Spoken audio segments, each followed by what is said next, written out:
जायाचे शरीर जाईल क्षणात कहा गोपीनाथ पावेच ना तुम्ही संत सारे कृपेचे सागर निरोप हा फार सांग देवा अनाथ अज्ञानी कोणी नाही त्याला पायापी विठ्ठला ठेवी माझ तुम्ही संत सारे कृपेचे सागर निरोप हा फार सांग देवा तुका म्हणे ऐसी करा निरावण मग तो रक्षण करेल माझे तुम्ही संत सारे कृपेचे सागर निरोप हा फार सांग देवा विठ्ठल विठ्ठल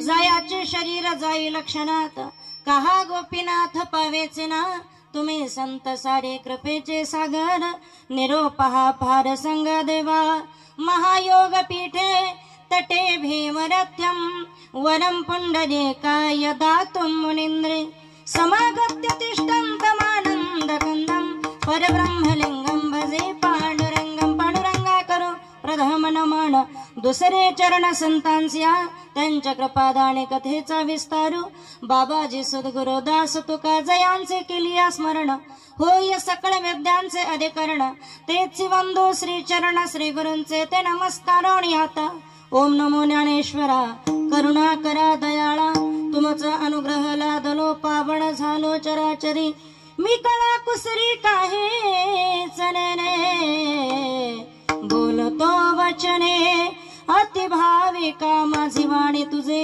वर्णी गुणनाम ऐसे देई प्रेम काही कळा मस्तक हे पायावरी या वारकरी संतांच्या सारी तीर्थ धाम आपके चरणों में सारी तीर्थ धाम आपके चरणों में हे गुरुदेव प्रणाम आपके चरणों में हे गुरुदेव प्रणाम आपके चरणों में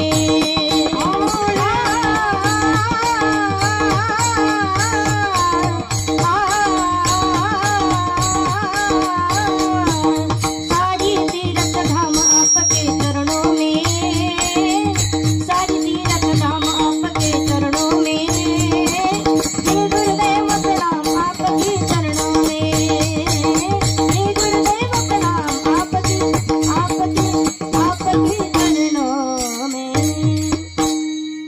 गुरुर्ब्रह्मा गुरुर्विष्णु गुरुर्देवो महेश्वरा गुरुर साक्षात परब्रह्म तस्मै श्री गुरुवे नमः विठ्ठल विठ्ठल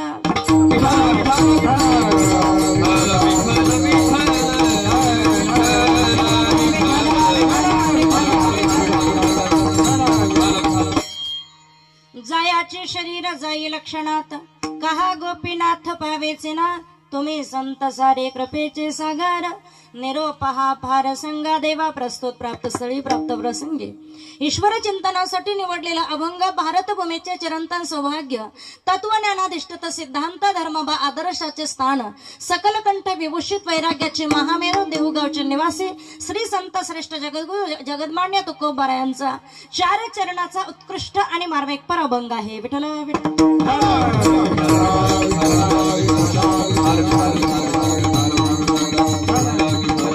अभंगाचा अतिशय सुंदर अर्थ आहे, कारण हा अभंग निर्वाण प्रसंगाचा आहे. मानवी जीवनामध्ये 2 प्रसंग महत्वाचे असतात, एक आहे जन्म आणि एक आहे मरण. जन्म झाला तर आनंद होईल आणि मृत्यू झाला तर दुःख होईल. माऊली ज्ञानोबा सांगतात, जैसे जीर्णावस्त्र सांडजे मग नूतन वेडीजे तैसे देहांतरात स्वीकारीजे चैतन्य नाथे. जसा देह जुना झाला तो टाकून द्यावा लागेल, नवीन देह परिधान करावा लागेल, हे मानवी जीवन सांगितलेलं आहे. जन्माला तो जाणार आहे, नाशिवंत देह जाणार सकळ, आयुष्य खातो काळ सावधान, घडी घडी काळ वाट याची पाहे, अजूनही किती आहे अवकाश.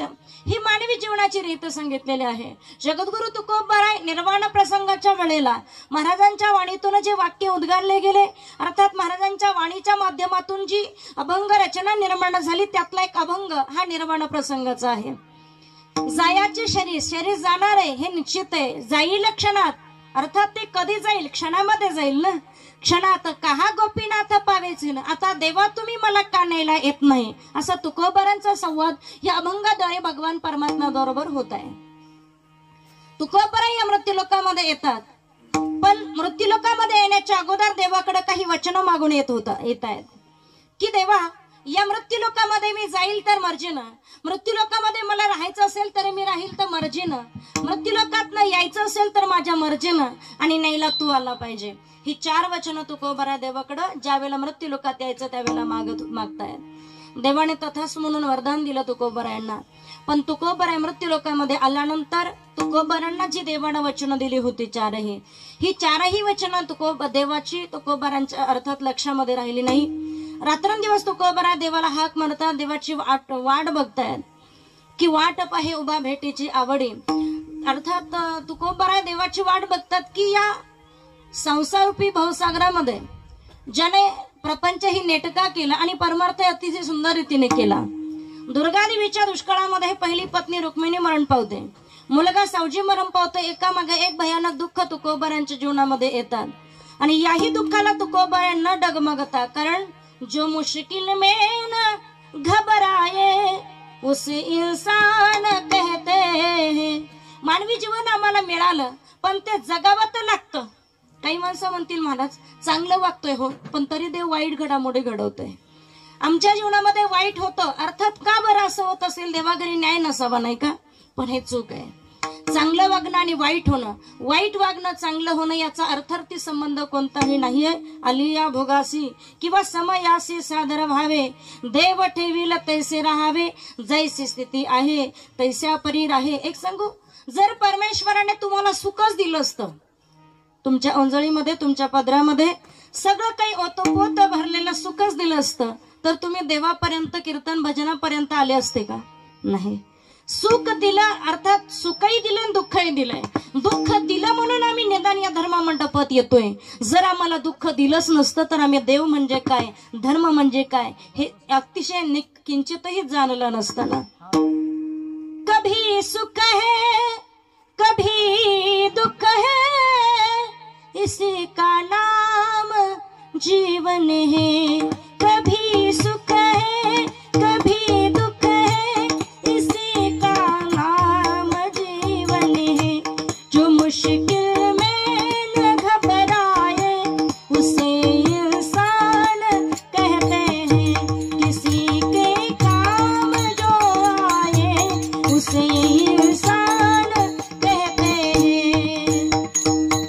आवाज खाल्ला जातो, याचा मोकळा आवाज आहे. जो मुश्किल में न घबराए उसे इंसान कहते हैं, कभी सुख है कभी दुख है, इसी का नाम जीवन है. एक दुनिया एक उलझन है, कहीं धोका कहीं ठोकर. यामध्ये या समाजामध्ये चांगलं वागणाऱ्या व्यक्तीला त्रास होणार. एक दुनिया एक उलझन है, कहीं धोका कहीं ठोकर. कधी धोका मिळतो कधी ठोकर आहे. परंतु समाजामध्ये जर बघितलं तर काही माणसं हसून जगताना दिसतात आणि काही माणसं रडून जगणारे दिसत असतात.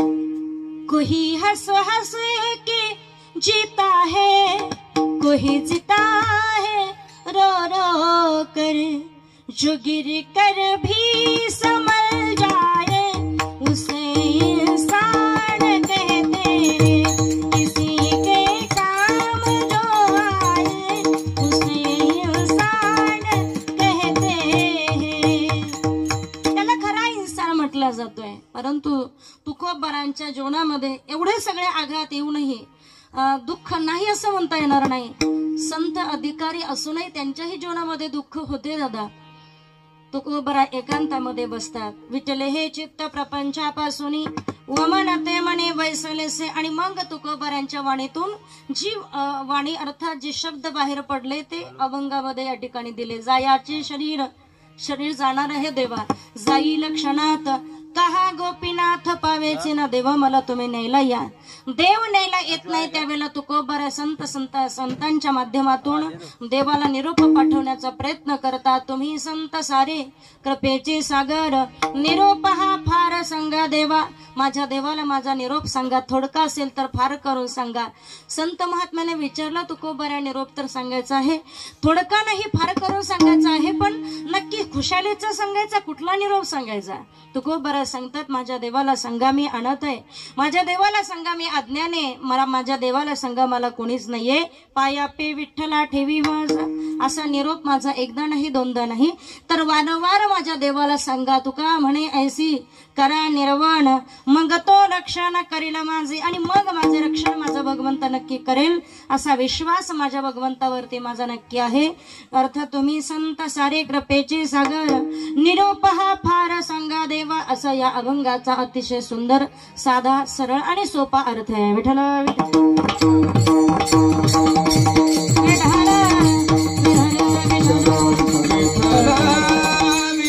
कार्यक्रमाला आरंभ करण्याच्या पूर्वी अल्पसा पर्याय द्यायचा तो असा की आज या ठिकाणी ज्यांच्या पुण्यस्मरणाच्या निमित्ताने, ज्यांच्या श्राद्ध विधीच्या निमित्ताने आपण सर्वजण या चव्हाणके कुटुंबावरती प्रेम करणारी सर्व नातेवाईक गणगोत्र समस्त ग्रामस्थ उपस्थित आहेत.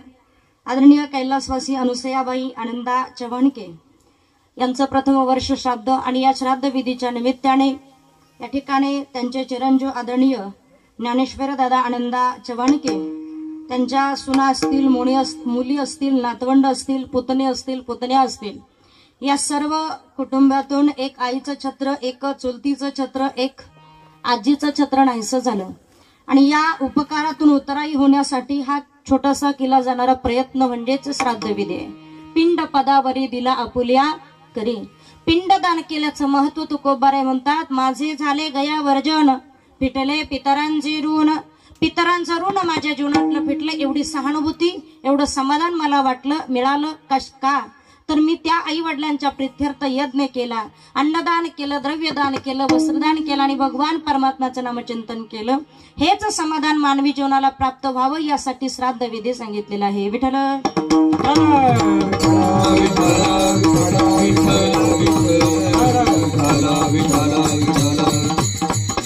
आणि म्हणून या श्राद्ध विधीच्या निमित्ताने आपण सर्व नातेवाईक, महिला भगिनी, पुरुष वर्ग, या कार्यक्रमाला साथ करणारी सर्व काही गुणीजन मंडळी, मृदंग वादक, गायनाचार्य, ज्यांच्यामुळे या ठिकाणी येण्याचा योग घडला, आदरणीय नवनाथ महाराज असतील, या सर्व वारकरी प्रेम्यांच्या अर्थात गायनाचार्य असतील, हार्मोनियम वादक असतील, ज्यांनी आपल्यापर्यंत आवाज पोहोचवण्याची साथ या ठिकाणी करतायत, ते साऊंड सिस्टीम देणारे या ठिकाणी, या सर्वांची सेवा. तुका म्हणे माझं घडो त्यांची सेवा, तरी माझ्या दैवा पार आहे. वास्तविकता या कार्यक्रमाचा टायमिंग 10 ते 12, अर्थात आपला 10 ते 12ला कार्यक्रम असतोच प्रामुख्याने. परंतु माझी तब्येत बरी नव्हती.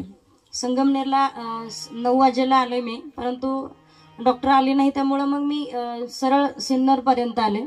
नवनाथ दादा होते त्या ठिकाणी आणि आम्ही क्षत्रिय हॉस्पिटलला त्या ठिकाणी दवाखान्यात गेलो. कारण बऱ्याचदा असं होत असतं की एकटा, कारण वक्ता तो आल्याशिवाय कुठलाही कार्यक्रम परिपूर्ण होऊ शकत नाही. आणि मला यायला उशीर झाला म्हटल्यानंतर प्रत्येकाच्या मनातल्या भावना दुखावल्या असतील, नाही का. म्हणजे त्यांना तेवढंच काम आहे, आम्हाला कांदे लागवड आहे, आमच्या मागे भरपूर काम आहे. म्हणून तुम्ही भरपूर मला बोललाही असालच, तुमचा अधिकार आहे. परंतु तब्येती पुढे काय, कारण तब्येत काही विचारून बरी, मी आजारी पडणार आहे असंही सांगून ती काही मला विचारून म्हणत नाही की मी उद्या दुखणार आहे असं सांगत तर नाही ना. कधी ती बिघडेल प्रकृती सांगता येत नाहीये.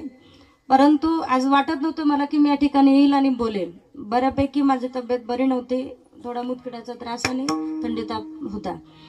परंतु जरा इंजेक्शन घेतलं, गोळ्या घेतला, इथपर्यंत 15-20 मिनिटं यायला अर्धा तास लागला असेल. अर्ध्या तासामध्ये जरा थोडंसं म्हणजे अगोदर मी रूपाचा अभंग घेतलाय तरी वाटत नव्हतं की मी खुर्चीवर बसून करावं. परंतु ज्याने हे विश्व निर्मिले महर्षी देव संस्थापिले, 21 स्वर्गाते धरले सत्ता मात्रे आपुलिया. ज्याच्या सत्तेनं हे जगत चालतं, ज्याच्या सत्तेनं रक्षाच्या पाणी हाले ज्याची सत्ता, मानवाचे देह चालवी अहंता, मीच एक करता म्हणून चालवी शरीरा कोणाची या सत्ते, चाले हे शरीरा कोणाची या सत्ते,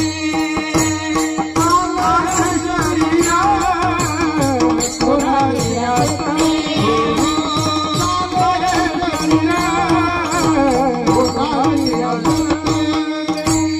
कोण बोलवी तो हरिवीना, कोण बोलवी तो हरिवीना, देखवी ऐकवी एक नारायण, देखवी ऐकवी एक नारायण, एक नारायण, कोण बोलवी तो हरिवीना, कोण बोलवी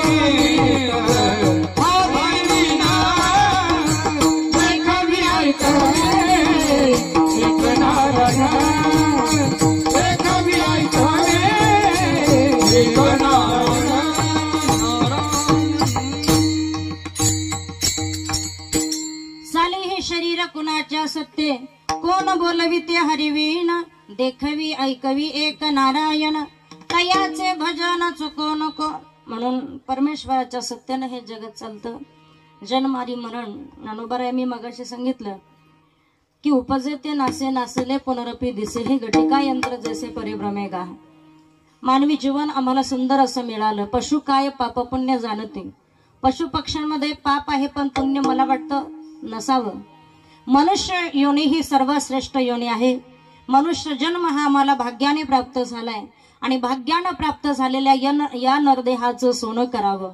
माणसं म्हणतात की कधी कधी एखादा माणूस म्हणतो, अरे जीव बरा तर सगळं काही नाही का, म्हणजे हे हिऱ्याप्रमाणे असणारा हा नरदेह आम्हाला मिळाला, पण मिळाल्यानंतर तो आम्हाला कळावा, हे झालं म्हणजे भरपूर झालं.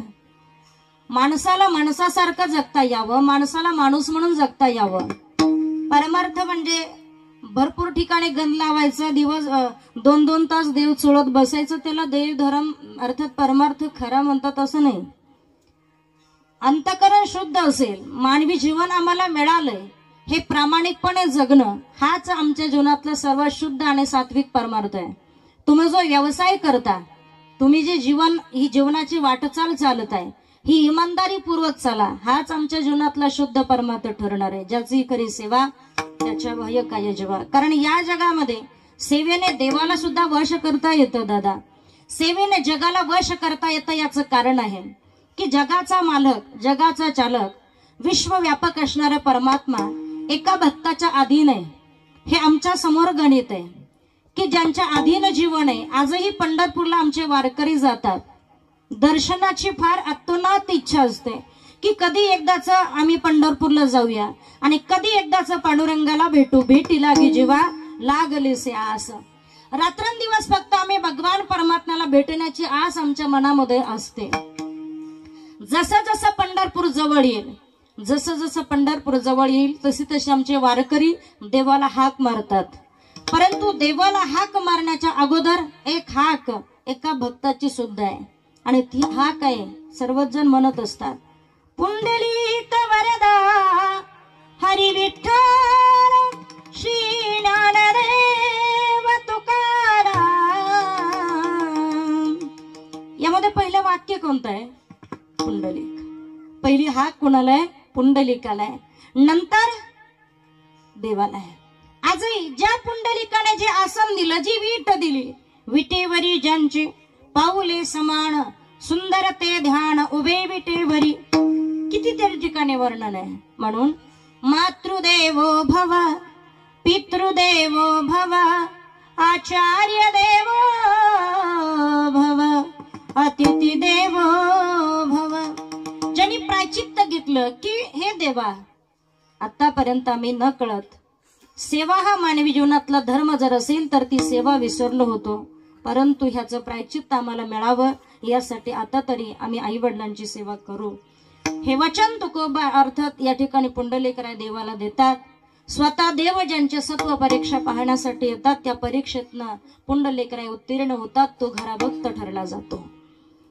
नुसतं 4 धाम 7 12 ज्योतिर्लिंग ना आळंदी पंढरीची वारी करणारा तोच खरा वारकरी असेल असं नाहीये, तोच खरा सेवाधारी असेल असं का नाहीये. ज्याची सेवा खरी आहे, ज्याची प्रामुख्याने, कारण परमेश्वर प्रत्येकाच्या घरामध्ये राहावं असं जर वाटत असेल तर आई आणि वडिलांची सेवा महत्वाची आहे. या सृष्टीची निर्मिती करत असताना 2 प्रकारचे अद्भुत नाते आम्हाला दिलेत. एक आहे आईचं आणि एक आहे वडिलांचं. वडिलांच्या नात्याचा विचार केला तर वडिलांचं नातं हे भीतीशी जोडलंय, आणि आईचा विचार केला तर आईचं नातं वेदनेशी जोडलंय. रात्रीच्या वेळेला कीर्तन संपलं, 11 वाजेला घरी गेला, अचानक लाईट गेले आणि लाईट गेल्याबरोबर समोरून भयंकर मोठा साप पाहिला.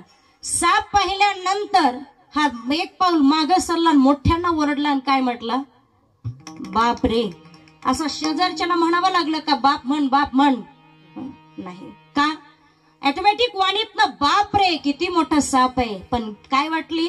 भीती वाटली. भीती वाटल्यानंतर बाप सांगावा लागत नाही, आपोआप वाणीमध्ये येऊन प्रगट होतो.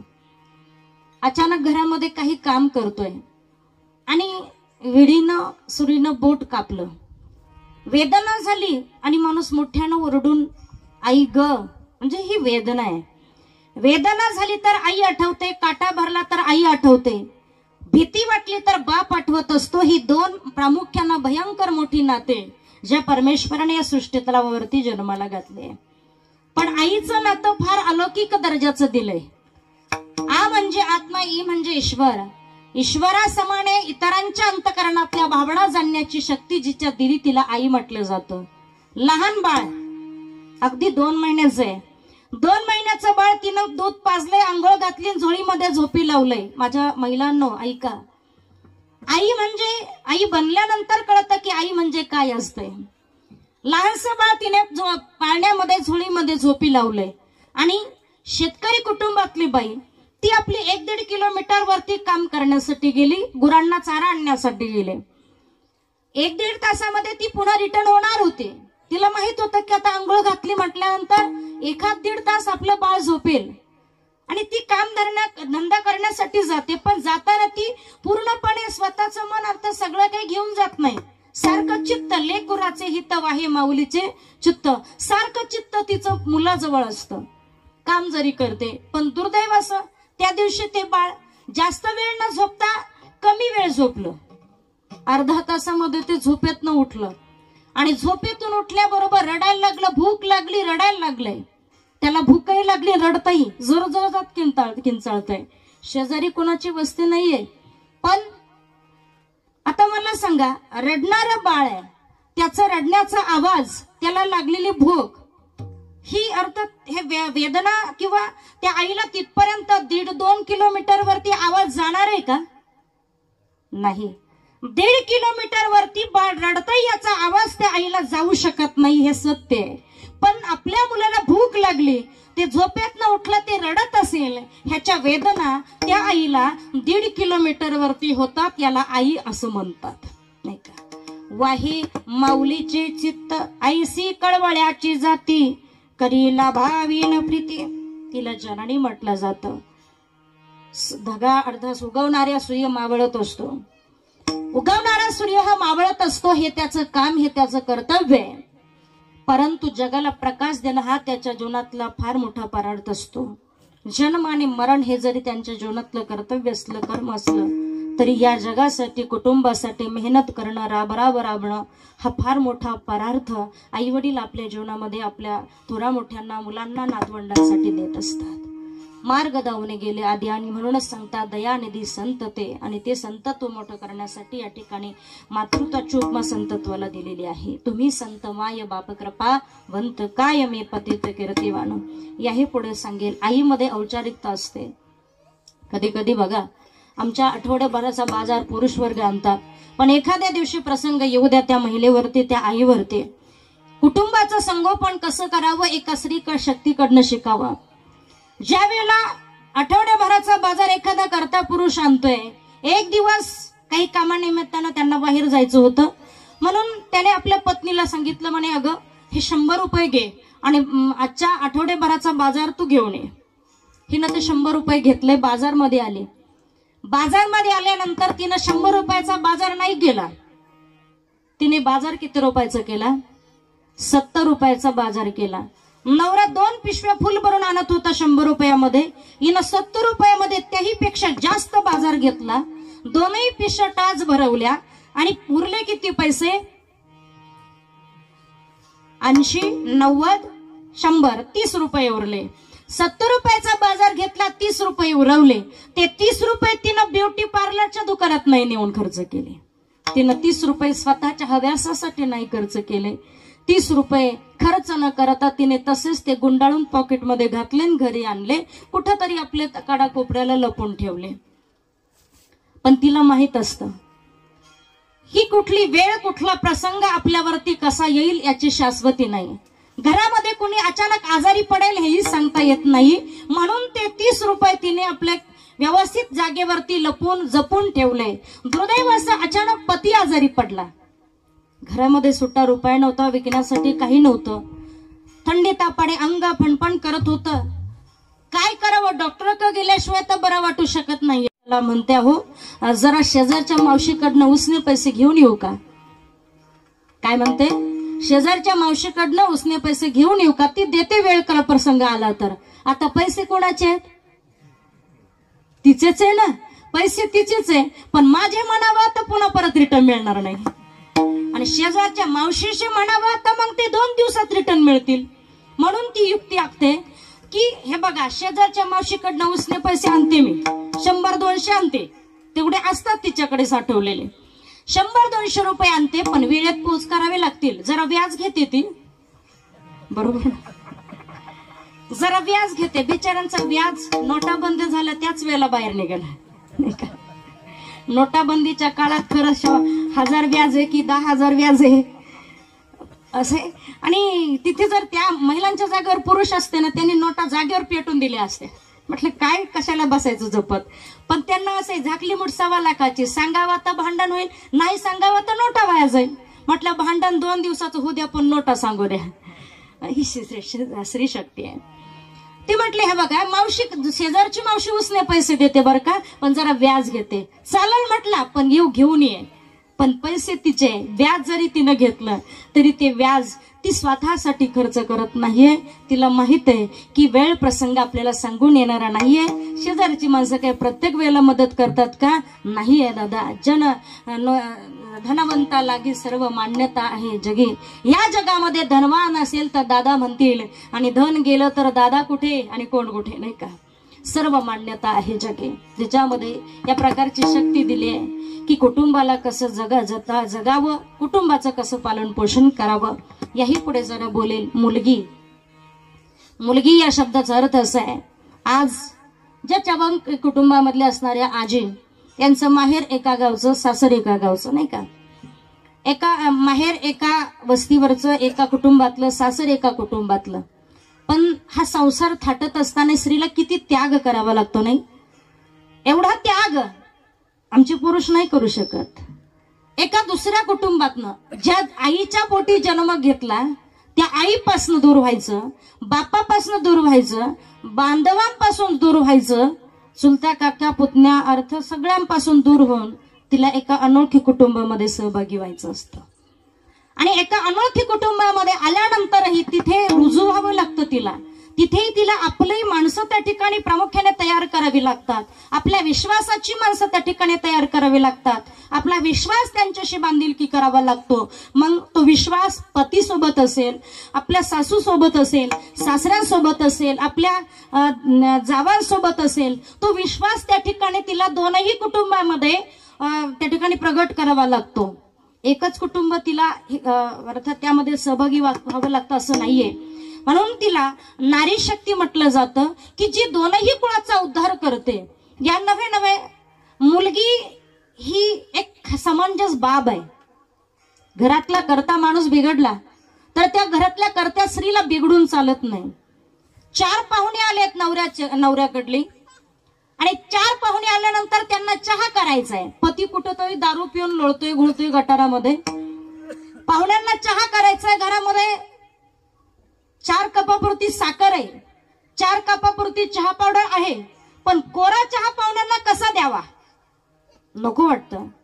कोरा चहा तर द्यायचा नाहीये, चहा गेला पाहिजे तर दुधाचाच. पण दूध आणायचं कसं? कुठंतरी 1-2 रुपये होते, त्यातला 1 रुपया घेतला आणि पहिल्यांदा मुलाला हाक मारली. बरं का, ऐका, मुलाला हाक मारली आणि सांगितलं, बाळा जरा दूध घेऊन येतोस का? ते कार्ट पहिल्यांदा नाहीच म्हटलं. मी नाही घेऊन येत जा. नाही म्हटल्यावर ही जरा लाडी गोडी लावते. बाळा तुला जरा गुळाचा खडा देते की, जा तर दूध घेऊन ये.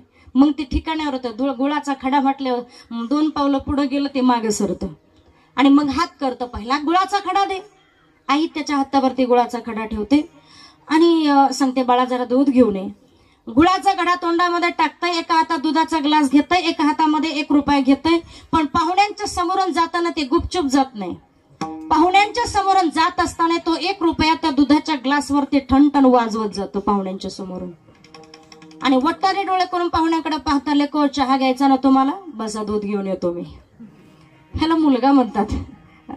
तेच काम तुम्ही बघा, मी स्वाभिमानानं सांगते बरं का, गर्वाने नाही. तेच काम जर तुम्ही मुलीला सांगितलं की बाळा जरा दूध घेऊन येतेस का, ती पहिल्यांदा दारात जाते, डोकवून पाहते, पाहुणे कुठल्या दिशेनं बसले, पुन्हा मागे येते. आईकडनं 1 रुपया घेते, दुधाचा ग्लास घेते, 1 रुपया एका हातामध्ये घट्ट पकडते, दुधाचा ग्लास दुसऱ्या हातामध्ये घेते आणि पाहुण्यांच्या समोरून जात असताना, ऐका बरं का, मुलीला जन्म द्यायला तुम्ही नाकार देताय ना, मुलीला जन्म द्यायला तुम्ही नाकार देत असाल तर हे वाक्य लक्षात ठेवा, म्हणजे मुलीला पुन्हा जन्म द्यायला तुम्ही नाकार देणार नाही.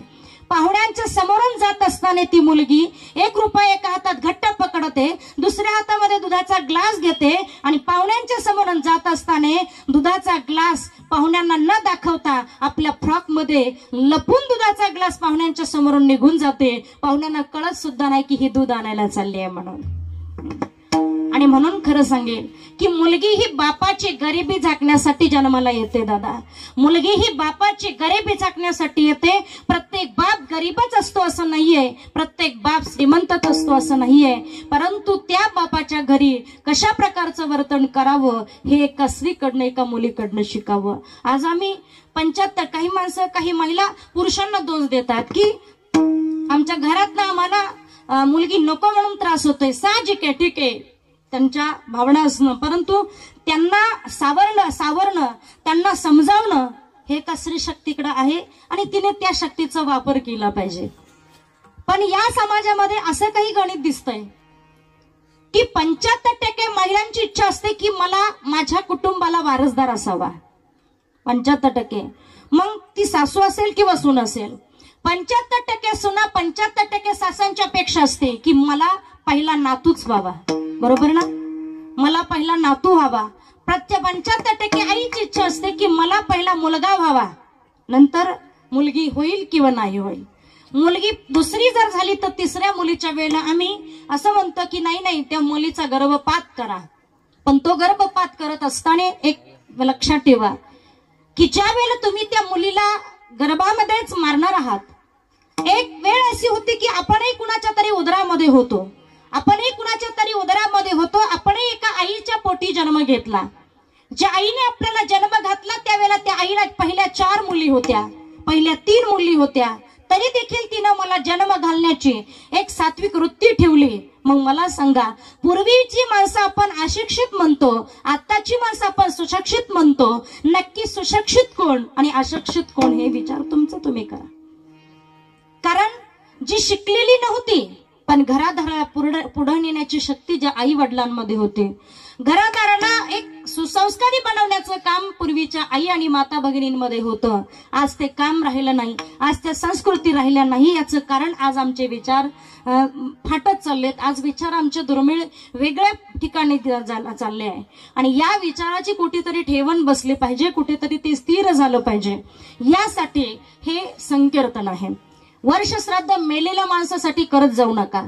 वर्षश्राद्ध जिवंत माणसासाठी असतं. याचं कारण आहे, ज्या व्यक्तीच्या प्रित्यर्थ आपण अन्नदान करणार आहोत, ज्या व्यक्तीच्या प्रित्यर्थ आपण वस्त्रदान करणार आहोत, ज्या व्यक्तीच्या प्रित्यर्थ हा कीर्तन महोत्सव या ठिकाणी आयोजित केलेला आहे, मला वाटतं सांगू द्या.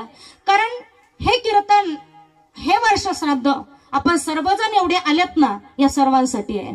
तुम्ही सर्व जिवंत, गेलेला एकच व्यक्ती आहे, पण आपण सर्वजण त्या व्यक्तीला या ठिकाणी श्राद्ध विधीसाठी, तिला या पिंडदान विधीसाठी या ठिकाणी आलात. म्हणून गेलेला व्यक्ती त्या व्यक्तीच्या कर्मानुसार न जाणो आईसाहेबांचं पुण्य चांगलं होतं, कर्म चांगलं होतं. पण काही ठिकाणी असं आहे, कर्तृत्व त्या पद्धतीचं, दातृत्व त्या पद्धतीचं असावं. दातृत्व असेल, कर्तृत्व असेल तर त्या व्यक्तीबद्दल बोलायलाही काही वाटत नाही. राहिल्या त्या कीर्ती जगा माझे, पण आई अशी दैवत आहे की न जाणो तिचं कर्तृत्व या जगामध्ये राहतच आणि तिचं कर्तृत्व, तिचं कर्म, तिच्या आठवणी नाही का, तिची असणारी शिकवण ही आम्ही अजन्म विसरू शकत नाही. आज आपल्याकडे या भारतीय संस्कृतीमध्ये असे काही नियम, व्रत वैकल्य केले जातात. दहाव्याच्या दिवशी पण ज्या वेळेला व्यक्ती अंत्यसंस्कार झाला, अंत्यसंस्कार झाल्यानंतर दुसऱ्या दिवशी ज्या वेळेला आपण सावडतो, सावडण्याचा कार्यक्रम, राख सावडण्याचा, ती राख भरली जाते, त्यातल्या हस्ती वेगळा करतो, हस्ती नासती उदकी तिथे आपण हस्ती टाकतो, जिथे हस्तीचं पाणी होईल त्या ठिकाणी, आणि राख एखाद्या नदीमध्ये, जलप्रवाहामध्ये सोडून दिली जाते. हे चूक आहे. मी सांगणारी अधिकारी नाहीये, पण मला वाटतं की एक विचार, आपणही काही विचार, पूर्वीच्या रूढी परंपरा होत्या, समृद्ध होत्या, अतिशय चांगल्या होत्या, चांगल्या आहेतही, पण काही रूढी परंपरा त्या वेळेमध्ये कुठेतरी त्याला बंद आला पाहिजे. ती राख आपण नदीमध्ये विसर्जित करतो, न जाणो एखादा व्यक्ती कॅन्सर सारख्या आजाराने मरतो, कुणी डेंग्यू सारख्या आजाराने मरतो, नाही का, स्वाईन फ्लू आजारासारख्या आजाराने कुणाचा मृत्यू होतो, कुणाचा अटॅक, असे भरपूर आजार आहेत, एड्स सारखे आजार आहेत, अनेक आजाराने त्या व्यक्तीचा मृत्यू होतो. त्याला जाळून आपण जर एखाद्या पवित्र नदीमध्ये ती राख टाकत असाल तर मला वाटतं हे जल प्रदूषण होतं. जलवायू प्रदूषण आमच्या परिसरामध्ये वाढलं जातं आणि जेणेकरून इतरांना त्या, कारण पाणी हे पवित्र आपण मानतोच, पाणी हे स्नान केल्यानंतर, स्नानाच्या अगोदर प्रत्येक माणूस अपवित्र आहे, स्नान केल्यानंतर तो पवित्र होतो, यात शंका नाहीये. पण त्या पवित्र पाण्याला आपण राख सोडून अपवित्र बनवतो. हे अपवित्र बनवण्याचं काम आपण करतो, अपवित्र काम आपण करतो ना, हे अपवित्र काम करू नका. ती राख एखाद्या आपल्या शेताच्या बांधावरती एखादा खड्डा खांदून ती राख त्या ठिकाणी टाका आणि ती राख तिथे टाकल्यानंतर त्या राखेवरती एखादा जास्त काळ टिकणारा वृक्ष, मग तो आंब्याचा असू द्या, कारण आंबा हा वृक्ष जास्त कालांतरापर्यंत टिकतो आणि तो आम्हाला खाण्यासाठी फळही देतो, नाही का, आंब्याचं फळही आम्हाला मिळतं. एखाद्या फुलाचं म्हणा, एखाद्या फळाचं म्हणा, ते झाड त्या राखेवरती लावा आणि राखेवरती लावून मग त्याच झाडाला एखादं आळं बनवून तिथे त्या झाडाला पाणी घालून जगवा, मोठं करा. त्या झाडाला फळं आल्यानंतर जणू काय त्या व्यक्तीची आपण सेवा करावी. जिवंत आहे तोपर्यंत काही कुटुंबामध्ये आई वडिलांची सेवा होतेच, पण मेल्यानंतरही त्या आई वडिलांची सेवा आपल्याकडनं परिपूर्ण झाली नाही असं वाटत असेल तर रक्षाच्या माध्यमातून तुम्ही त्या आई वडिलांची सेवा करू शकता. अशा प्रकारची सद्भावना मी व्यक्त करणार आहे. म्हणून की काही माणसं बघा, शहरामध्ये बरेचसे श्रीमंत माणसं मरतात, मेल्यानंतर त्यांची जेवढे काही कपडे लागते असतील, मग काही कोरे असतात, कोरे वस्त्र आपण न जाणो जुने, त्यांची आत्ताची वापरणारी वस्त्र तुम्ही त्या ठिकाणी सरणामध्ये टाका, त्या चितेमध्ये टाका, साहजिक आहे, न जाणो. पण त्या व्यक्तीची असणारी कोरे नवीन वस्त्र तुम्ही ती सरणामध्ये न टाकता ज्यांना अन्न वस्त्र निवारा या गोष्टींची गरज आहे अशा व्यक्तींना ती कोरी वस्त्र द्यायला विसरू नका. जुनं वस्त्र देऊ नका, पण नवं वस्त्र पेटून देऊ नका. त्या वस्त्राची कोणाला तरी गरज आहे.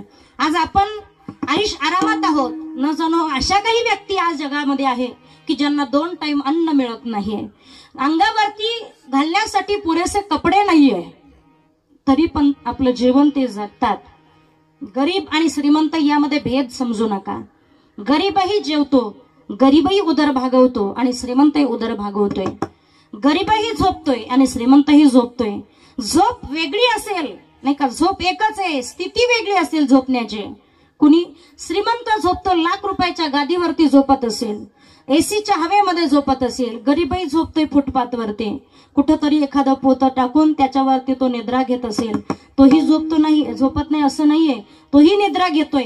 श्रीमंतही निद्रा घेतोय, गरीबही जेवतोय, श्रीमंतही जेवतोय.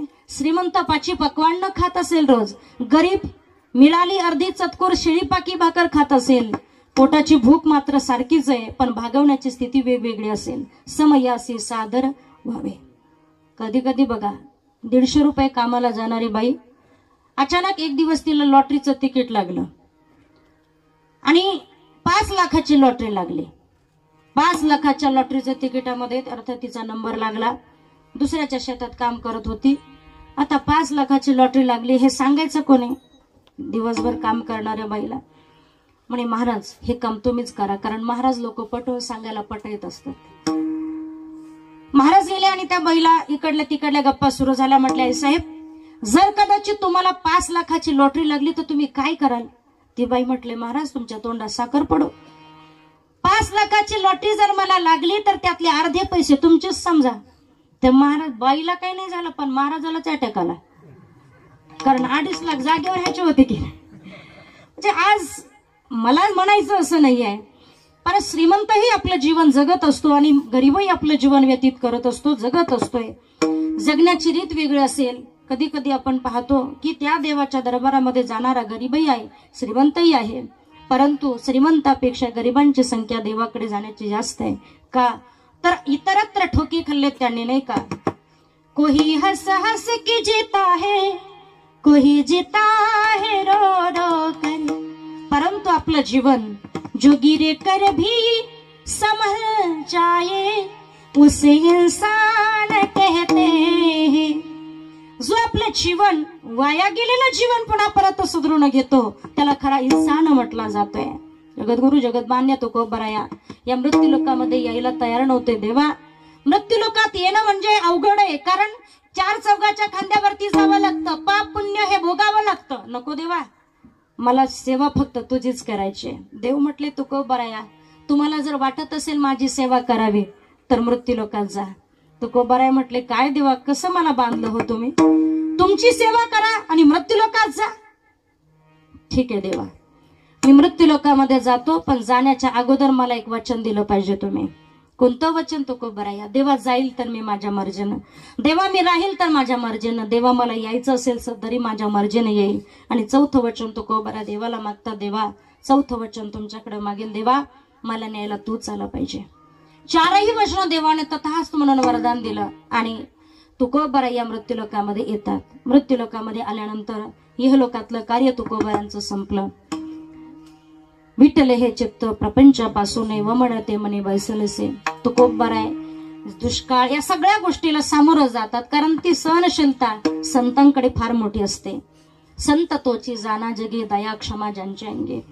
ज्याने दयेच्या पोटी अलोट असणारी धन दौलत श्रीमंती सगळं काही लोकांना जे अन्न पाणी करून मरत होती त्या लोकांना देऊन टाकलं. त्या तुकोबरांना गरीब म्हणू नका दादा. आणि मग तुकोबराय म्हणतात देवा आता नको, आता फक्त तूच माझा सखा सोबत आहे, मला आता मात्र तुझ्याकडे तुझी सेवा करण्याची इच्छा आहे. आणि तुकोबरा एकांतामध्ये बसतात आणि भगवान परमात्म्याला हाक मारतात. जायाचे शरीर जाईल क्षणात, कहा गोपीनाथ पावे दीना, कहा गोपीनाथ पावे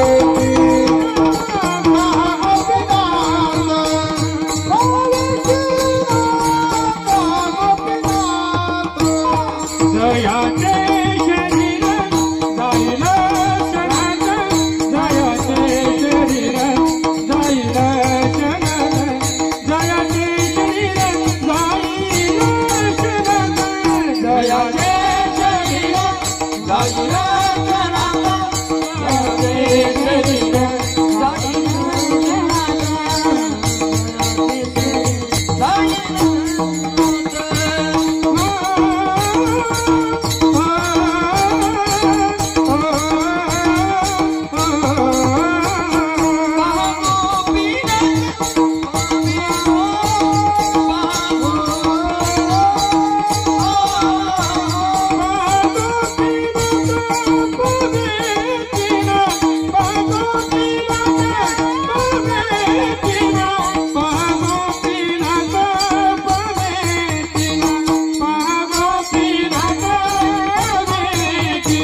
कृपेचे सागर तुम्ही संत सारे कृपेचे सागर तुम्ही संत सारे कृपेचे सागर तुम्ही संत सारे कृपेचे सागर तुम्ही संत सारे कृपेचे सागर तुम्ही संत सारे कृपेचे वाह. जायाचे शरीर जाईल क्षणात, जायाचे शरीर जाईल क्षणात, कहा गोपीनाथ पावेचे ना तुम्ही संत सारे कृपेचे सागर, तुम्ही संत सारे कृपेचे सागर, तुम्ही संत सारे कृपेचे सागर. जायाचे शरीर जाईल क्षणात, कहा गोपीनाथ पावे जना. कोणाचा मृत्यू अपघातामध्ये होतो, कोणाचा घरात बसल्या बसल्या अटॅकचा झटका येतो, पण मृत्यू. कोणी म्हणते का मी परवा उद्या आज मरणारे नाही, कोणी म्हणेल का माझं मरण मी थांबवणार आहे, नाही आहे. परंतु हे मरण थांबवणं आणि बोलवणं हे ज्यांच्या हातात आहे ती संत जगद्गुरु तुकोबाराय म्हणतात. देवा जायाचे शरीर जाईल क्षणात, क्षणात जाईल का ह्याचा भरोसा नाही, कारण मृत्यू लोक या. कहा गोपीनाथ पावेचना. देवा मला तुम्ही का न्यायला येत नाही हो. मानवी जीवनाचा विचार केला ना तर या जीवनाचा सुद्धा भरवसा नाही आहे.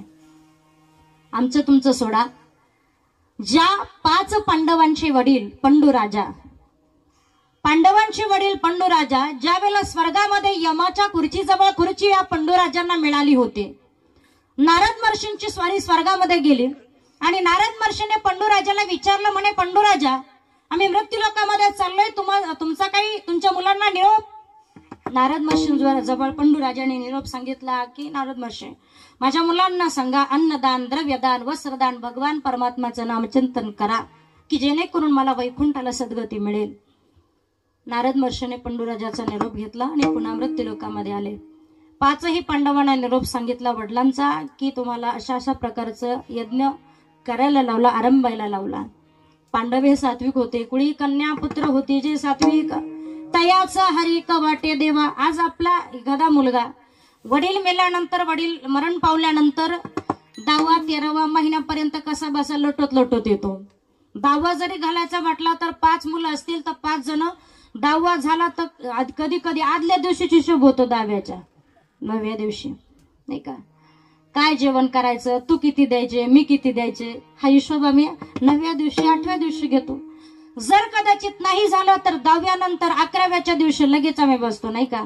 काय किती हिशोब निघाला, नाही 11व्या दिवशी झालं तर 13वा झाला की 14व्या दिवशी, 13व्याच्या संध्याकाळी ना तर 14व्या दिवशी सकाळीच आम्ही हिशोबाला बसतोय. हे तुझा किती झाला, माझा एवढा सगळं टोटल आहे, 1 लाख खर्च झाला, 25-25 हजार चौघाने वाटून द्यायचे, 25-25 हजार एकेकांना द्यायचे. अरे ज्यांच्या कोट्यावधी रुपयाच्या इस्टेटीवरती आज आपण जगलोय, आज आपण जगत आहोत, आज आपण मज्जा करत आहोत, त्यांच्यासाठी 25 हजारासाठी आपण मागे पुढे बघतो, 1 लाखासाठी आपण मागे पुढे बघतो. नाही, दुर्दैव धिक्कार असतो आमच्या जीवनाला. ती सेवा म्हटली जात नाहीये. ज्याची खरी सेवा त्याच्या बाह्य कार्य जेव्हा. पांडव हे सात्विक होते. वडिलांनी सांगितलेल्या नियमानुसार ज्या पांडवांनी इथे बापाचा दावा कधी येतो हे सुद्धा सांगावं लागतं. मी एका ठिकाणी कीर्तनाला गेले, एक जण म्हटला महाराज आमच्या म्हाताऱ्याच्या श्राद्धाला तुम्हालाच यावं लागेल. म्हटलं तारीख सांगा. म्हणे महाराज तारीख तिथे ते तुमचं तुम्ही बघा. असं जर झालं असतं तर मला वाटत नाही महाराज काही लोकांनी तिथ्या पौर्णिमा हे लक्ष ठेवलं असतं म्हणून. म्हटलं तुमचे वडील गेले तर तारीख आम्ही कशी सांगणार, तुम्हालाच माहित असावी. नाही नाही म्हणे महाराज तुमचं तुम्हीच बघा. तेवढ्यात त्याची बायको आली. म्हटले काय.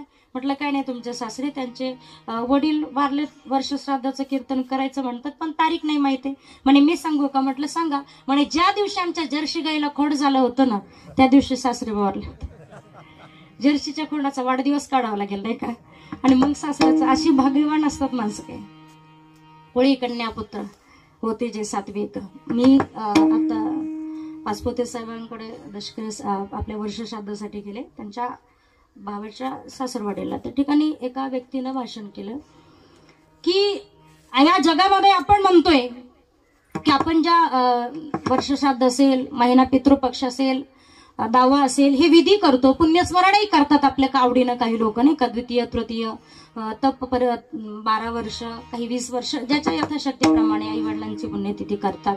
अशी काही भाग्यवान असतात.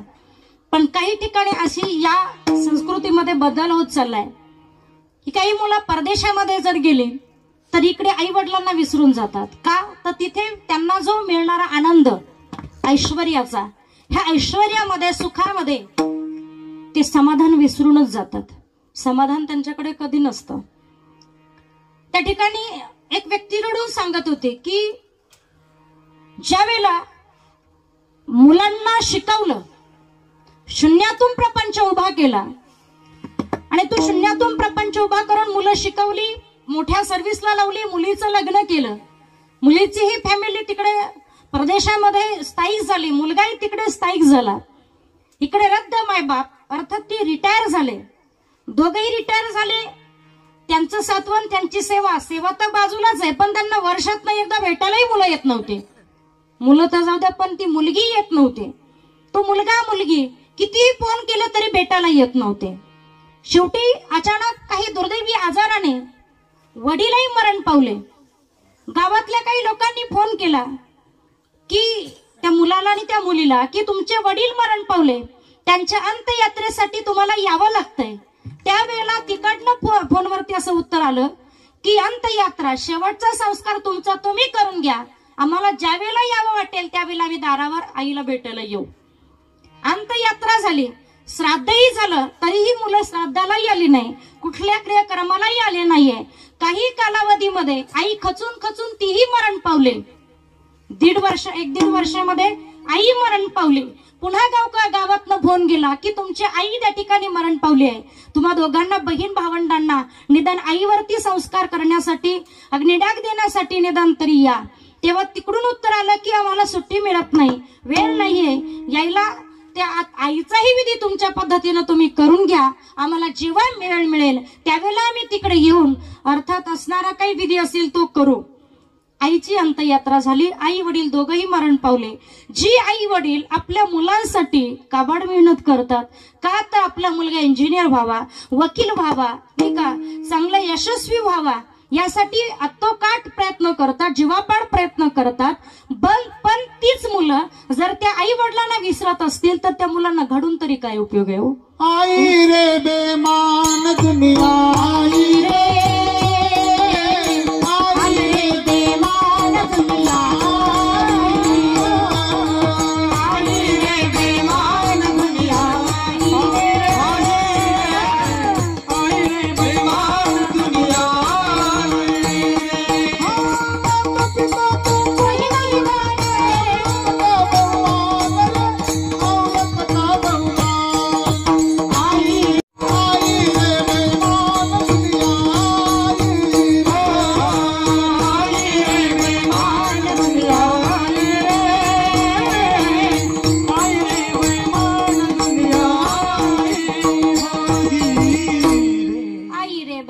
दुनिया आई रे, माता पिता को कोई नहीं माने, औरत को सन्मान, आई रे बेईमान दुनिया आई रे. अक्षरशः ती मुलं आई वडिलांच्या दोन्हीही अंत्यकर्मासाठी त्या ठिकाणी क्रियाक्रमासाठी आले नाही. प्रामुख्याने गावातील काही लोकांनी, प्रतिष्ठित लोकांनी मिळून त्या आई वडिला असणाऱ्या त्या रद्द मायबापांचा जो विधी होता, श्राद्ध विधी काय असेल तो त्यांच्या पद्धतीनं भावबंधांनी त्यांनी तो केला. पण त्या मुलांना थोडीही काहीच वाटलं नाही की आपण आपल्या आई वडिलांसाठी, ज्यांनी आपल्याला जीवन दिलंय, जीवनदान दिलंय, नाही का, ज्यांनी आपल्याला हा जीव दिला, दान दिलंय, जन्म घातलाय, पालन पोषण केलं, संगोपन केलं, लहानाचं मोठं केलं, शिक्षण केलं, त्यासाठी काबड मेहनत केली असेल, पण हे सगळे उपकार ती मुलं विसरून गेले आणि त्या आई वडिलांसाठी येऊ शकले नाहीये. दुर्दैव हे आजच्या आपल्या कुटुंबामध्ये, प्रत्येकाच्या कुटुंबामध्ये अशा घटना होऊ नये, सतर्क यासाठी राहावं की मुलं शिकून सुशिक्षित बनण्यापेक्षा शिकून, मला म्हणायचं नाही शिकवू नका मुलांना, शेवटी आपल्या आचार आणि विचार, आपल्या काही सात्विक भावना यांचा योग्य तऱ्हेने विकास करायचा असेल तर शिक्षण महत्वाचं आहे. पण मला वाटतं ते शिक्षण देत असताना संस्कृती त्याही पेक्षा महत्वाची आहे. मुलगा लहान असताना त्याला संस्कृतीच जतन करायची, अर्थात त्याला संस्कृती म्हणजे काय, संस्कृती म्हणजे एखाद्या मुलीचं नाव संस्कृती असं नाहीये. आज ही भारतीय संस्कृती विविधतेने नटलेली आहे. यामध्ये जपल्या जाणाऱ्या रूढी परंपरा आपल्या मुलांनाही माहित करा. कारण बरेचशी माणसं मोठी मुलं झाल्यानंतर बऱ्यापैकी त्यांना काही संस्कृती रूढी परंपरा माहीत नसतात. कदाकाळी अचानक त्यांचं शिक्षणामध्ये आयुष्य जातं, लग्नही होतं आणि मग काही रूढी परंपरा पाहतात त्यावेळेला ती असतात की हे काय खेडवळ आहे, नाही का.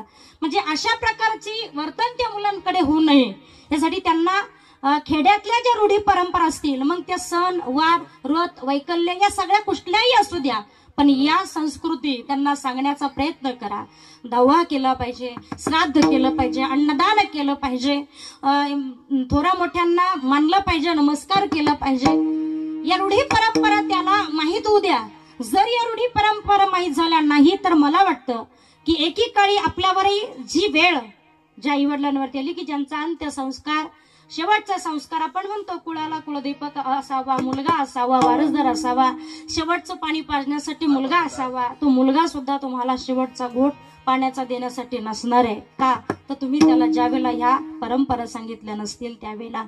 आणि म्हणून धन्य यस्य भारतवर्ष, धन्य यस्य परंपरा, भारतीय जनधन्य हा, धन्य यस्य संस्कृती. भारतीय संस्कृती उच्च कोटीची संस्कृती आहे की ज्या भारत देशामध्ये पांडवांसारखे महान रत्न जन्माला आले की ज्या पांडवांनी आपल्या वडिलांसाठी नाही ते यज्ञ करावा, नाही खूप अन्नदान करावं. एक वर्ष झालं, शेवटचा दिवस तो होता. अनेक पंक्ती उठवत होत्या गरीब दुबळ्यांच्या, साधू संतांच्या. आपण पंक्ती उठवत नाही असं नाहीये, आपण अन्नदान करत नाही असं नाहीये, पण आपण अन्नदान ज्यांना करतो त्यांच्या पोटात भूक नाही अशाला अन्नदान करतो. दान ज्याला करा, अन्नदान त्याला करा ज्याच्या पोटात खरंच भूक आहे. दान करो गरीबी से बाबा, मगरूरी से धोका है, 4 फुट की जागीर हमको तोटा नहीं कछु खाने को, अरे तुमको हमको सब दुनिया को पालन वाला जुदा है, तू कहेगा मैं दाता हूँ रे, माल कहाँ से लाया है. असं म्हणू नका की आज आपण अन्नदान घालतोय, आपल्या घरी जेवायला आलेत उपकार करून नाही. अन्नदान काही ठिकाणी बळजबरीनं बोलावं लागतं, कारण आताची लोक जात नाही दादा. हे भाग्य असावं लागतं की या पुण्यस्मरणाला थोडा मोठ्यांनी नातेवाईकांनी यावं. ही एक संकल्पना, अर्थात हा विचार कुटुंबाचा बलवत्तर असतो, मोठा असतोय. दान अशा व्यक्तीला करा ज्याच्या पोटात भूक आहे. दान करो गरीबी से बाबा. ज्या पांडवांनी ज्यांना खरंच अन्नदानाची गरज होती अशा व्यक्तींना अन्नदान केलं, पशु पक्ष्यांना अन्नदान केलं. शेवटचा तो दिवस होता. अनेक गरीब दुबळ्यांच्या, साधू संत महात्म्यांच्या पंक्ती जेवणातल्या उठत होत्या आणि उष्ट्या पात्रावळ्या बाहेर उचलून टाकल्या जात होत्या. त्याच उष्ट्या पात्राळीवरचं एक साधं भाताचं शीत एका पक्षाने, शुक पक्षाने भक्षण केलं. आणि म्हणून असं म्हटलं जातं की संतामुखी लागता एक ग्रास, कोटी यज्ञ घडती त्यास, किंवा शुक वेचती एक शीत घंटे वाजती अनंत. अनंत घंटाना झाला. पांडवांना कळून चुकलं की आपल्या वडिलांचं प्रमोशन वैकुंठामध्ये झालं असावं, स्वर्गामध्ये नगारी वाजू लागली, घंटानाद झाला. पापनाचे दर्शनानं भगवान परमात्म्याच्या नामचिंतनानं, अन्नदानाने जी पाप निवृत्ती होते ती पाप निवृत्ती व्हावी यासाठी श्राद्ध विधी केला जातो. विठ्ठल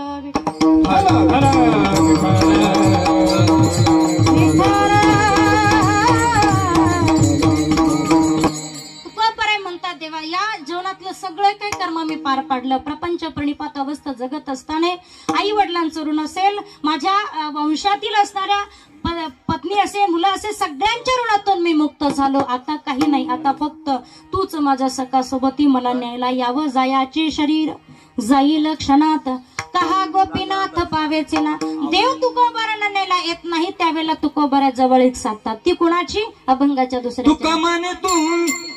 तुम्ही संत सारे, तुम्ही संत सारे, तुम्ही संत सारे, कृपेचे सागर, तुम्ही संत सारे, तुम्ही संत सारे, तुम्ही संत सारे, तुम्ही संत सारे, तुम्ही संत सारे, तुम्ही संत सारे, तुम्ही संत सारे, कृपेचे सागर, निरुपण सागर, तुम्ही संत सारे, कृपेचे सागर, निरुपण सागर,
कृपेचे सागरा, अपेक्षानं तुमच्याकडे आलो की तुम्ही माझा निरोप माझ्या देवाला पोहोचवा. निरोप हा फार, पण निरोप कोणता फार सांगा देवा. मुलगा एखादा मुंबईला किंवा दिल्लीला सर्व्हिसला आहे, अनेक दिवस झाले मुलगा आई वडिलांना भेटायला आला नाहीये. आई वडील पत्र पाठवतात, फोन करतात, मुलगा भेटायला आला नाही. शेजारचा एक मुलगा त्या ठिकाणी सर्व्हिसला होता. अचानक तो काही कामानिमित्ताने आपल्या गावी आला. आईसाहेबांनी त्या मुलाला पाहिलं आणि जवळ गेल्याने सांगितलं, बाळा कधी जाणार आहेस रे मुंबईला? उद्याकडे जाणार आहे आईसाहेब. असं गेल्यानंतर माझ्या मुलाला एक निरोप सांगशील का? काय आईसाहेब? काही नाही, माझ्या मुलाला सांग की तुझे वडील खूप आजारी आहेत आणि तुझ्या पद्धतीने सांग, तू पटवून सांग, तुझे वडील खूप आजारी आहे, खूप म्हणजे फार आजारी आहेत, त्याला लवकरात लवकर घरी बोलावलं असं निरोप माझा सांग. या मित्राने मुंबईला गेल्यानंतर आपल्या मित्राला सांगितलं, अरे तू सगळी कामं राहू दे, कारण तुझे वडील फार आजारी आहे, खूप आजारी आहे, तुला लवकरात लवकर आईने घरी बोलावलंय. यानं काही विचार केला नाही. का? वडील आजारी आहे, नुसते आजारी नाही तर फार आजारी हा शब्द कानी पडत क्षणी सगळी कामं बाजूला टाकली. तातडीनं गावी आला, पाहतो तर वडील आजारी नाहीये, आई आजारी नाहीये. आईला विचारलं, आई असा निरोप का पाठवलास ग? त्यावेळेला आईने सांगितलं, बाळा अनेक पत्र पाठवले, फोन केली, तू भेटायला आला नाही. तू भेटायला यावं यासाठी हा निरोप हा फार सांगा देवा. निरोप मित्राच्या माध्यमातून फार करून सांगितला. तसं या ठिकाणी तुकोबराय संत महात्म्यांना विनंती करतात की तुम्ही संत माझे मायबाप आहात, माझा हा निरोप थोडका वाटत असेल तरी तो तुम्ही फार करून सांगा. निरोप हा फार सांगा देवा. संत उदार उदार भरले अनंत भांडार, घातला दुकान देती आलियासे दान. संतांची संगती मनोमार्ग गते. तुकोबराय संत समागम करतात, निरोप तर सांगतात. पण साधू संत महात्म्याने तुकोबराय यांना विचारलं की तुकोबराय निरोप सांगायचा आहे, ठीक आहे सांगतो तुमचा निरोप. थोडका असेल तर फार करू सांगायचा, ठीक आहे फार करू नाही सांगतो. पण तुकोबराया निरोप नक्की कोणता सांगायचा? खुशालीचा सांगायचा? कसा सांगायचा? तुकोबराय म्हणतात, माझ्या देवाला सांगा मी अनाथ आहे.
तुकोबराय सांगतात, माझ्या देवाला सांगा मी अनाथ आहे. साधू संत महात्म्याने विचारलं, तुकोबराय तुम्ही अनाथ कसे म्हणालो? पत्नी मुलं आई सगळं गणगो तुम्हाला असूनही तुम्ही स्वतःला अनाथ म्हणता? नाही नाही. तुकोबराय साधू संत महात्म्यांना सांगतात, नाही, जन्माला येणारा प्रत्येक माणूस हा अनाथच आहे. येताना घेऊन आलंस काय रे, जाताना घेऊन जाशील काय? अनाथ आहे प्रत्येक, तुम्ही सुद्धा, आम्ही सुद्धा सर्वजण अनाथ आहोत. म्हणून मी सांगणं यात काही नवल नाही. अनाथ आहे मी, अज्ञानी आहे. ठीक आहे बरं तुकोबराय तुम्ही म्हणता मी अनाथ आहे, पण अज्ञानी तुम्हाला कसं म्हणता येईल? तुमचा गाथा म्हणजे 5वा वेद मानला जातो, तरी देखील तुम्ही स्वतःला अज्ञानी म्हणता. नाही, मी अज्ञानी आहे. माझा गाथा माझ्या माथ्यात ज्याने घातला, तुझ्या सत्तेने वेदासे बोलणे, सूर्यासे चालणे तुझ्या बळे. माझा गाथा ज्याने माझ्या माथ्यात घातला तो परमेश्वर, त्यानं मला जी सद्बुद्धी दिली, म्हणून मी अज्ञानी आहे. प्रत्येक माणूस अज्ञानी असतो दादा, मी अज्ञानी, तुम्ही सर्व प्रत्येक अज्ञानी आहे. जे ज्ञान आम्हाला दिलं ती सत्ता सुद्धा परमेश्वराची आहे. अनाथ अज्ञानी ज्यांचं गाथा एवढा होतं ती आज एवढी नम्र आहे. आज आमच्याकडे 4-2 रुपये आले तर आम्ही दुसरा कुणाला समोरच्याला विचारत नाही, समोरच्याला सुद्धा सोडा, घरातल्या व्यक्तींना आम्ही विचारत नाही की आम्ही कोण आहोत. अभिमान मत कर आदमी, मै भला मेरा भला, विद्या तभी भूषण बने, विद्या ही माणसाचं भूषण आहे. जिनमें विनय भर जाएगा, नम्रता और लिनता नहीं तो ज्ञाने भी गिर जाएगा. नम्रता लिनता नसेल तर तुमची श्रीमंती प्रॉपर्टी काय कामाची, आणि ती श्रीमंती जर चांगल्या कामाला जात नसली तर ती तरी काय कामाची. जोडून या धन उत्तम. दोघं पती पत्नीच्या जीवनातला नियम असा होता की हे दोघं स्वयंपाक करण्यापुरता दिवा लावायचे. तेलाचं जेवण झालं का दिवा वेजवायचे. एक दिवस गावात कीर्तन होतं आणि ह्याने आपलं घाईघाईनं जेवण केलं आणि घाईनं कीर्तनाला आला, मंडपात बसला. पण पंचपदी अगोदर चालू होती. आता काही लोकांचा भास असा असतो की पंचपदी जोपर्यंत चालू आहे कीर्तनाच्या अगोदर सुंदरते ध्यान, त्याला पण पंचपदी म्हणतात. वारकरी संप्रदायामध्ये पंचपदी चालू आहे तोपर्यंत मंडपात एकही कुत्र नसतं, कुणीच नसतं. का तर पंचपदीला लोक टाइमपास म्हणतात. महाराज येतील त्यावेळेला, जेव्हा महाराजाचा आवाज लाईव्ह स्पीकरवर येईल त्यावेळेला एक एक जण मग यायला तयार लागतं, मंडपात यायला बसायला लागतं. कारण बऱ्याच ठिकाणी मी एका ठिकाणी म्हटलं का कीर्तन सुरू झालं अजून एकही माणसाचा तपास नाही, म्हणजे महाराज जोपर्यंत तुमचा आवाज लोकांना जात नाही ना तोपर्यंत कोणीच येणार नाही मंडपात. म्हणजे असं आहे की मग हे काय टाइमपास म्हणून उभे करतात का इथे. ह्याने विचार केला पंचपदी चालू आहे, अजून महाराज येणार आहेत, रूपाचा अभंग होणार आहे, कीर्तनाचा अभंग चाल होणार आहे, मग हे टाळकरांचा टाइमपास आहे हा. एवढा टाइमपास इथं आपण करत बसण्यापेक्षा आपण दिवा विजवला की नाही हे घरी जाऊन पाहून येऊ. सारखं मन दिव्याकडे लागून होतं. ह्यानं पळत पळत पळत घरी आला. याचं घर होतं 2 किलोमीटर. घरी आल्यावर दरवाजा वाजवला, बायकोने दरवाजा उघडला की म्हटले का हो कुणाचं कीर्तन होतं एवढ्या लवकर संपलं. आला तेवढा घाईघाईनं. हा म्हटलं संपलं नाही अजून सुरू व्हायचंय. म्हणे आला कशासाठी. हा म्हटला दिवा विजवला की नाही पाहण्यासाठी आलो. म्हणे एवढ्या लांब. म्हणे हो, कारण चित्तच ठिकाणावर बसेना, सारखा दिवा विजवला की नाही तेल जळतं की काय, सारखं घराकडे लागलं होतं. ही म्हटली मी एवढी मूर्ख नाहीये, तुम्ही दाराच्या बाहेर पाऊल टाकता क्षण मी वाटच पाहून होते कधी दिवा विजवते. पण तुम्ही एवढ्या हुशारीनं 2 किलोमीटर पळत आला, पायातली चप्पल किती घासली असेल हो. अशी बायको असली पाहिजे नाही का. बहिणाबाई सारख्या महान संत होऊन गेल्या. त्यांनी संसार म्हणजे काय हे सांगितलं की गाठ पडली ठका ठका त्याचेवर मग जाणे तुका.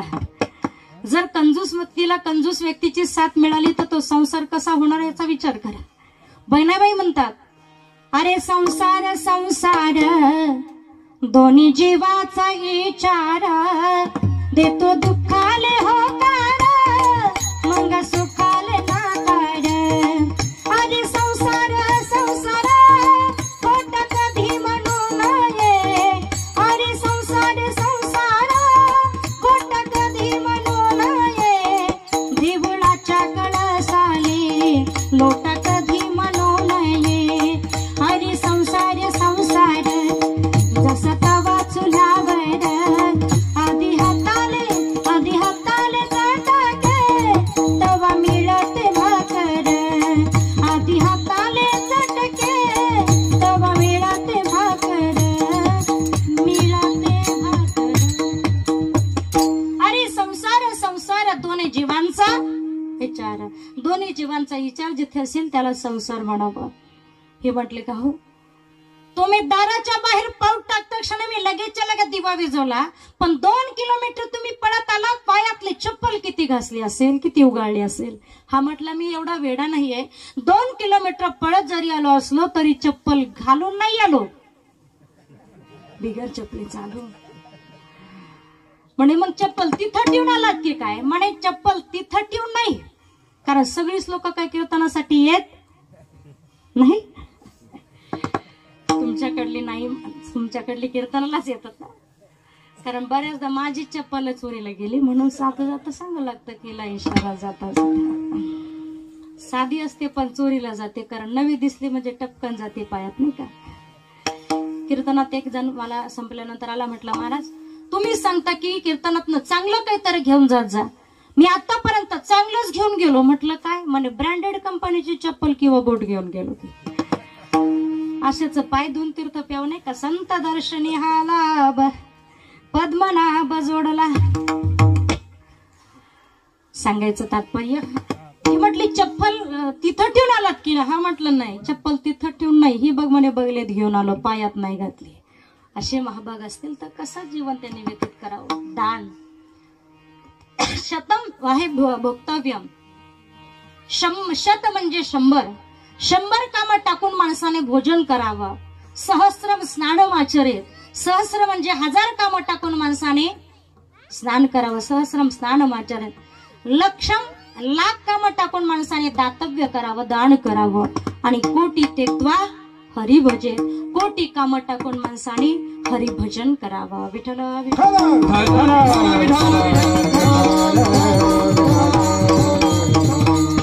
हरिभजनच का करावं. कबीरदास एक महान संत होऊन गेले की ज्यांनी या जीवनाचा परिचय आम्हाला शिकवला. जीवन आम्हाला मिळालंय, ज्या आईने जन्म दिला 9व्या सूत्रामध्ये वागवलंय. जिने वाहिले हे 9 मास ओझे, जिने चिंतिले नित्य कल्याण माझे. तिला मोदेही वाहुनी माऊलीला, नमस्कार माझा क्षणमदा माऊलीला. शा माऊलीने आम्हाला 9व्या सूत्रामध्ये वागवलंय, लहानाचं मोठं केलंय. त्या आई वडिलांचे उपकार आमच्यावरती आहेत, पण कुठपर्यंत. बहिणीचं नातं आमच्याशी जोडलंय, पण ते कुठपर्यंत. एखाद्या वेळेस मोठं झाल्यानंतर लग्न झालं, एका अनोळखी कुटुंबाशी नातं जोडलंय. तिथलं नातं सासू सासऱ्यांचं मला मिळालं, ते पण कुठपर्यंत. हे आम्हाला कबीरदास सांगतात. तू काया नगर का सौदागर, तुझे अपने वतन पे जाना है. तू काया नगर का सौदागर. या शरीराला मी प्राप्त झालो. माँ कहे बेटा मेरा है, बाप कहे बेटा मेरा है. ना बाप का ना माँ का, ये तो जन्म देने का नाता है. तू काया नगर का सौदागर, तुझे अपने वतन पे जाना है. तू काया नगर का सौदागर. तो काया नगर का सौदागर, तुझे अपने वतन पे जाना है. तू काया नगर का सौदागर. बहन कहे भाई मेरा है, बहन कहे भाई मेरा है, भाई कहे बहन मेरी है. ना भाई बहन का ना बहन भाई का, ये तो रक्षाबंधन का नाता है. तू तो काया नगर का सौदागर, तुझे अपने वतन पे जाना है. तू काया नगर का सौदागर. तो काया नगर का सौदागर, तुझे अपने वतन पे जाना है. तो काया नगर का सौदागर. सास कहे जवई मेरा है, सास कहे जवई मेरा है, ससुर जी कहे जवई मेरा है. ना सास का ना ससुर का, ये तो लड़की देने का नाता है. तू काया नगर का सौदागर, तुझे अपने वतन पे जाना है. काया नगर का सौदागर. तो काया नगर का सौदागर, तुझे अपने वतन पे जाना है. तो काया नगर का सौदागर. कबीरदास म्हणतात, माझ्या जीवनातलं सर्वात मोठं नातं आहे. आईचं नातं मी मानलं, वडिलांचं नातं मी मानलं, पण कुठपर्यंत. हे तो जन्म देणे का नातं आहे. बहिणीचंही नातं मी मानलं, रक्षाबंधनाचं. सासरवाडीचं सासू सासऱ्याचंही नातं मी मानलं, पण सगळी नाते कुठेतरी नाश पावणारी आहे. मी एकच नातं जपलं, ते कोणतं. कबीर कहे कमाल मेरा है, कबीर कहे कमाल मेरा है, कमाल कहे कबीर जी मेरे हैं. ना कबीर कमाल का ना कमाल कबीर का, ये तो हरि भजन करने का नाता है.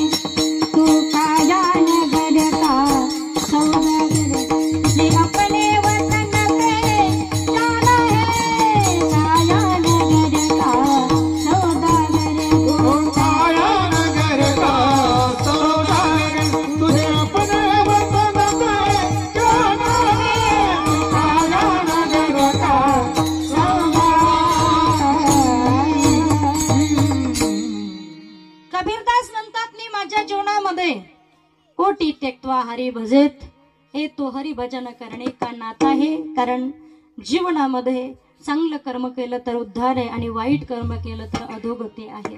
जैसे ज्याचे कर्म तैसे फल देतो ईश्वर. जसं कर्म असेल तसं फल आम्हाला मिळणार आहे. दान करो. आपण विषय चालू होता. काही व्यक्ती लवकर मरत नाही, कितीतरी जरा व्याधीनं पीडित होतात. माणसं म्हणतात का जात नाही. कधी आयुष्यात दानच केलं नाही तर जातील तरी कसं नाही जात. आणि म्हणून त्यांना अनेक आजारांना अनेक दुःखाला सामोरं जावं लागतं. दोघं मित्र एकत्र बसले. दोघात चर्चा सुरू झाली. पहिला मित्र दुसऱ्या मित्राला म्हटला, अरे 6 दिवस झाले म्हणे मी एक सुपारी खातोय अजून संपली नाही. दुसरा म्हटला, वेडा येतो, 6 महिने झाले ते एक सुपारी खातो अजून संपली नाही. पहिला म्हटला, अतिशक्ती सांगतोस की काय, 6 महिने कुठं सुपारी जात असते का. म्हटलं चल. यानं घरी आणलं आणि भिंतीला सुपारी टांगून ठेवलेली होती. हा म्हटला, हे भिंतीला का टांगली. म्हणे रोज जेवण झालं का फक्त जिभेनं चाटतो.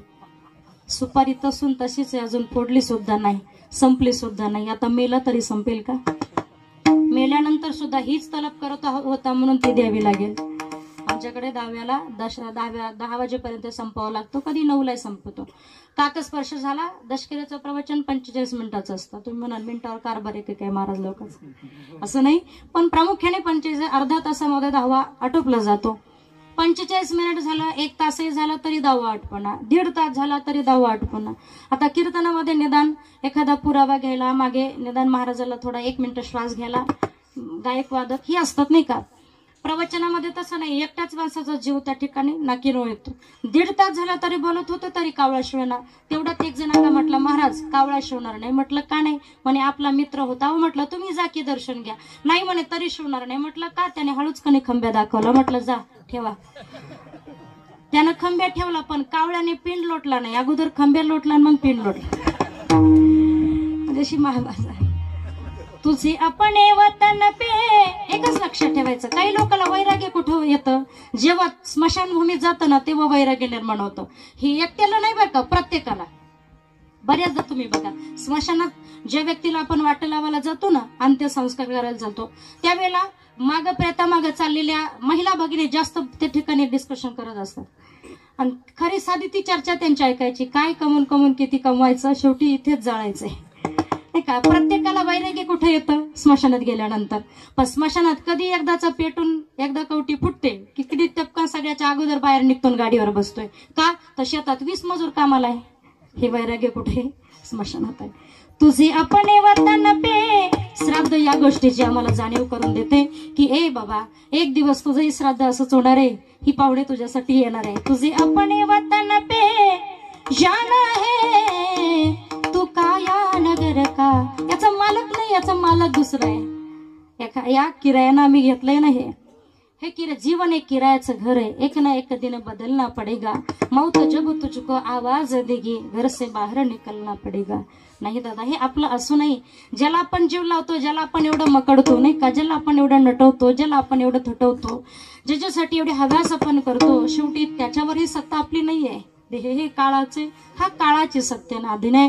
धन कुबेराचे, धनावर आपली अर्थात या ठिकाणी सत्ता असेल तर धनही कुबेराच्या अधीन आहे. कधी राजाचा रंक करण्याचं सामर्थ्य त्या कुबेराकडे आहे नाही का. तुझे या सत्य नवेदासी बोलणे ऐसा तू समर्थ ब्रह्मांडाचा धनीवर महे जाणून शरण आलो. ए तो हरी भजन करणे का नाता आहे. कबीर म्हणतात की मालकाना कमाल कबीर का येतो हरी भजन करणे का नाता आहे. हेच नातं आमच्या बरोबर येणार आहे. म्हणून तुकोबारा सांगतात, मी अज्ञानी आहे, मी अनाथ आहे, मला कोणीच नाहीये, मला तुमच्या पायाजवळ जागा द्या. असा निरोप माझा एकदा नाही दोनदा नाही तर वारंवार माझ्या देवाला मला सांगा. आणि माझ्या देवाला माझा निरोप सांगितल्यानंतर मला खात्री आहे की माझं नक्कीच भगवंत रक्षण करेल. तू का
गोपीनाथ पावेचे ना तुम्ही संत सारे कृपेचे सागर निरोप हा फार संगा देवा अनाथ अज्ञानी कोणी नाही त्याला पायापी विठ्ठला ठेवी मज तुका म्हणे ऐसी करा निर्वाण मग तो रक्षण करील माझे तुकोबाराय म्हणतात माझा निरोप एकदा नाही दोनदा नाही तर वारंवार माझ्या देवाला सांगितला तर माझा देव माझं नक्कीच रक्षण करेल आणि तुकोबारांचा निरोप संत महात्म्याने देवापर्यंत पोहोचवला अखिल कोटी ब्रह्मांड नायक या सृष्टीचा मालक आणि चालक जगद्गुरु तुकोबारांना न्यायला येतात गरुडावर बैसोने माझा कैवारी आला किंवा अंतकाळी विठो आमासी पावला कुडी सहित झाला गुप्त तुका वाढवेळ झाला वहा पांडुरंग वैकुंठा श्रीरंग बोलवितो किती अलौकिक जीवन म्हणावं संतांचं ना की जी तुकोबारा स्वतःला अनाथ म्हणतात अज्ञानी म्हणतात मला कोणी नाही असं म्हणतात त्या तुकोबारांना देव न्यायला येतो आणि या जगाच्या इतिहासामध्ये 100 मुलांचा बाप धृतराष्ट्र